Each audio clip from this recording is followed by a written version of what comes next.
Agora a gente vai para essa pergunta. O banco joga contra o cliente, então? Para mim, sim. E eu tenho o tal do lugar de fala, porque eu estive 16 anos lá, em bancos diferentes. Então, não vou nem trazer um nome de um específico. Ah, esse banco é o inimigo. Não. Faz parte de um sistema. Então, para você ter uma ideia, eu disse que eu não ia trazer nomes, mas vamos trazer a minha realidade aqui, né? Concurso do Banco do Brasil. Se você pegar a prova do concurso do Banco do Brasil, o conteúdo que mais pesa, que mais tem peso para você passar, não é conhecimentos bancários. A matéria que mais tem peso é técnicas de vendas e de atendimento. Ou seja, você entra no banco sabendo que você vai se tornar um vendedor. Então, todos os dias antes de abrir a agência, por exemplo, você tem reuniões e naquelas reuniões você fica sabendo quais são os produtos do dia. Olha, é o dia da capitalização. Ok, então naquele dia a tua meta é título de capitalização, né? E aí vai muito da sua índole, de como você vai fazer aquilo dar certo, mas você vai ter, por exemplo, situações de pessoas dizendo: olha, título de capitalização é um baita investimento. Faz porque o teu dinheiro vai multiplicar, é uma possibilidade de guardar, daqui 5 anos você resgata. Pô, daqui 5 anos teu dinheiro só foi corrigido, ele não tem sequer rendimento. Você só deu o dinheiro para o banco guardar por você, ficar preso lá. Todo mês você vai ficar pagando R$100, R$200. Se você investisse, você teria o dobro do dinheiro depois de 5 anos, ou talvez quase 3 vezes mais. Mas a falta de conhecimento, ela te faz refém de banco. Então, o banco tá lá, ele vai te vender. Teu gerente não trabalha para você, ele trabalha para o banco. Qual é a tua munição contra isso? Educação financeira. Porque se eu sei o arroz com feijão, se eu sei que um título de capitalização não é investimento, e se eu quiser fazer, tá tudo bem, eu tô fazendo consciente, né? Se eu sei que a média de rentabilidade de previdência privada de banco não bate nem um CDB nos últimos 5 anos de rentabilidade, e eu tenho um monte de taxa e imposto na previdência que eu não tenho no CDB, que é muito mais simples e que eu posso tirar meu dinheiro a qualquer momento, então eu consigo fazer uma escolha mais consciente. Eu digo que até para falar não, você vai ter que ter conhecimento mínimo, arroz com feijão mesmo, né? Então, tem que entender do seu dinheiro, porque senão dificilmente você vai ser o real dono do seu dinheiro. Sempre vai ter alguém mais dono do seu dinheiro, fazendo escolhas por você, que não são favoráveis a você. Tem uma galera tem uma galera que tem até medo de falar com o gerente. Claro. Pedir um favor, eu tô com uma dúvida, tá? porque Claro. sempre ele vai empurrar olha, compra esse título, faz tal coisa. E é uma linguagem, né? Tem adocicada, tem um produto, mas é uma palavra difícil que põe ele no meio. Não, porque vai ter um ganho tal, consórcio, não, investimento. Pô, caramba, não é. Não é. Consórcio você paga. Ah, mas consórcio não tem juros. Mas tem taxa de administração, entre outras. Então, por exemplo, o gerente que vende o consórcio, ele não vai te falar que um consórcio de casa, de imóvel, por exemplo, você vai fazer hoje, tudo vai dar certo para você fazer. Você começa a pagar a parcela de 1.500 amanhã, se você quiser. Legal. Foi contemplado por sorteio ou por lance? A partir daí você vai passar por uma análise de crédito. E aí, se você não tem o teu crédito aprovado, você não consegue pegar uma casa. Porque o consórcio vira um compromisso financeiro. O banco só vai liberar se você tiver nome para comprar essa casa no consórcio. Ninguém te fala isso. Ninguém te fala da correção da parcela de consórcio. Então, se eu comprei uma carta de consórcio que tem, por exemplo, um Kwid como referência hoje, mas esse carro, ele ganhou valor ao longo dos anos. Ah, mas carro só desvaloriza. Não, em 2020 o Kwid valia o quê? 30, 40 mil reais, e agora? Vale quanto? 70 mil. E aí tua carta de consórcio vai ser corrigida ao longo do tempo de acordo com o valor da FIP. Ah, mas ninguém te fala isso. Aí você começa pagando 500, no final você tá pagando 2 mil. E aí pode ser que você tenha o bem só lá no final, 5 anos, 10 anos. Então, são desvantagens ou, pelo menos, observações que você tem que estar atento para que você não entre numa cilada e se arrependa dali um mês. Por não saber o que você está fazendo com o dinheiro. Tem várias ciladas aí e eu queria falar uma delas, seguro. Seguro. Seguro, tá. Seguro no banco. Vamos lá. Isso daí é complicado, não é? Seguro, de novo, depende da consciência que você tem para dizer sim ou não. Porque, por exemplo, o seguro ele não substitui o investimento. O seguro vai ser um valor que você pode fazer para suprir uma emergência quando você vier a faltar, para que um filho seu não fique na mão esperando o inventário, por exemplo.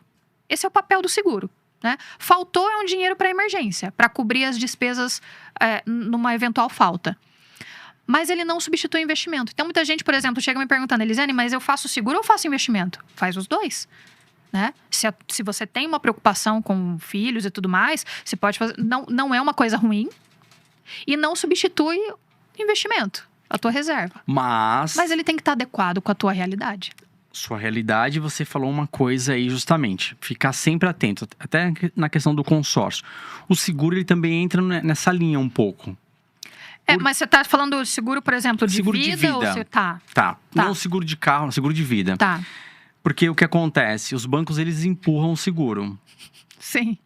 Aí, o João foi lá com os amigos, fim de semana, e tomou uma cerveja. 2 meses depois, apareceu um probleminha nele. O seguro vai brigar para não pagar. Sim, tem que ler as entrelinhas. Então, isso também tem que Isso é tomar muito importante. cuidado. Não, é importante. Você vai ter que ler, vai ter que saber interpretar, vai ter que ter o senso crítico do qual a gente falava, vai ter um alfabetismo funcional. Até para isso ele é importante. Então, não é nem só para você não cair lá na cilada do jogo e tudo mais. Mas é para você lidar com o banco, com o dia a dia. Enfim, você vai receber o salário por um banco. Por exemplo, todo mundo paga tarifa de manutenção mensal da conta. Não é obrigado a pagar. Mas ninguém sabe, continua pagando. Às vezes a pessoa paga 30, 40, 100 reais por mês. Ela nem usa nem 1% dos serviços que estão inclusos ali. Ela poderia manter a mesma conta, corrente inclusive, mas sem essa despesa. Então, é o caso. Né? Mas por quê? Porque não lê, não procura saber. É um conteúdo de domínio público, tá lá no Banco Central. Conta de serviços, pacote de serviços essenciais. Todo mundo pode ter, tem direito. Então, vamos lá. Doutora Elisiane. Isso é importante, porque a galera de casa quer saber. É importante. Eu pago taxa, só que assim, Pronto. você Mas pode depende pagar. do relacionamento, do teu interesse ali, Sim. mas não é obrigatório. Aí, o que você falou, justamente. Se você paga as taxas ali, paga a sua taxa mensal, você tem que ver que serviço você... Isso. Agora, para você ter a Isso. conta no banco e não ter nenhum produto, ok. Você tem que ter, você vai ter o seu dinheiro lá. Produto, mas, por exemplo, a gente tinha uma questão de TED, né? De transferência. Sim. Então, até pouco tempo atrás, você... como é que você faria uma transferência para alguém? TED. Você tinha que pagar ali R$13. Então, o pacote de serviço incluía 2 no mês, por exemplo. E você transfere o dinheiro para sua filha, para o seu filho, é a mesada ali. Então, você já sabe que, puxa, eu vou ter R$30 de despesa, eu tô pagando R$20 de taxa, então para mim tá compensando, vou pagar a taxa. Ok. Mas já é uma escolha consciente. Mas hoje com o Pix... Acabou. Extrato. Então, muita taxa deveria morrer aí. Não morreu, porque a pessoa não vai atrás. Ela nem sabe que ela paga. A taxa de extrato, lembra? Taxa de extrato, com o aplicativo hoje. Você usa Não. extrato? Pra quê? Onde? Todo mundo vai ter acesso ao aplicativo em serviços essenciais? Vai. Você consegue ter acesso ao teu extrato e baixar um PDF, caso você precise, por exemplo, para aprovar um financiamento? Consegue. Consegue fazer Pix ilimitado? Consegue. Entende? Então, muitas vezes você está pagando por coisas que você não está usando. Então, é uma das fontes de renda do banco. Primeiro, é os juros que você paga quando você não paga em dia a tua conta. E segundo, é essa questão das taxas. É uma baita fonte de renda. E com a tecnologia, os bancos, qual você enxerga esse mercado de bancos? Banco físico, de longos anos. O bancão, né? É o bancão. Tradicional. É só pra gente não falar os nomes. Sim. Porque são vários aí. Tem o... Aqui, tem um assim, né? Isso. Tem. E o outro é... Lucrou maravilhas agora. Lucrou maravilhas em 2025. Então, e aí a pergunta é... Esses bancos de longo prazo, eles estão perdendo força, estão diminuindo nas agências. Por quê? Os bancos virtuais estão ganhando mais força, porque não cobra. Não tem sistema de cobrança. Então, não tem tarifa, eles têm uma operação isso. mais enxuta, né? Então, eles não cobram a tarifa de manutenção, por exemplo. Se eu abrir a conta agora em um banco digital, ele não vai me cobrar tarifa. É natural. Então, isso foi muito positivo para mim. Essa abertura de mercado é muito positiva. Se você for olhar Estados Unidos tem centenas de bancos para as pessoas escolherem. Aqui no Brasil, quantos eram os tradicionais? 5? Sim, no máximo. Um vai engolindo o outro, muitas vezes, né? Comprando ali a operação. Então, virou 4, 5 bancos principais. E isso é muito ruim, porque quase vira um monopólio de serviço. E aí, você é obrigado a sempre aceitar aquilo que é imposto para você. Então, acho muito bem-vinda a chegada dos bancos digitais. Uso vários, preciso usar, inclusive, para ter experiência antes de passar para as pessoas. Então, isso, em geral, muito positivo. O que a gente tem que tomar cuidado? Caso Banco Master, por exemplo. Então, você tem lá CDB pagando 140%, parece milagre, porque aí nem o banco tradicional consegue te pagar 140%, e esse banco que você nunca ouviu falar tá pagando 140%. Peraí, ele tá pegando um dinheiro tão caro numa ponta, como é que ele vai fazer para dar lucro nesse dinheiro de outra ponta? Porque o banco, ele não fica com o dinheiro guardado e te pagando ali, não. O que ele faz? Ele vai pegar o teu dinheiro emprestado para emprestar para outra pessoa e lucrar, no fim das contas. Então, se esse banco está pagando 140% de CDI e ele é menor do que os 5 principais bancos do país, deveria acender o sinal de alerta. Acende o sinal de alerta? Não, o FGC foi extorquido pelo Banco Master, porque muita gente caiu e muita gente nem tinha conta no Banco Master. Mas, por exemplo, eu tinha conta na corretora XYZ. Achou que eu ia falar o nome, né? Quando eu falei XYZ. Na corretora XYZ. E aí, a corretora XYZ oferecia o CDB, né? Através do assessor. Olha, esse aqui tá pagando mais.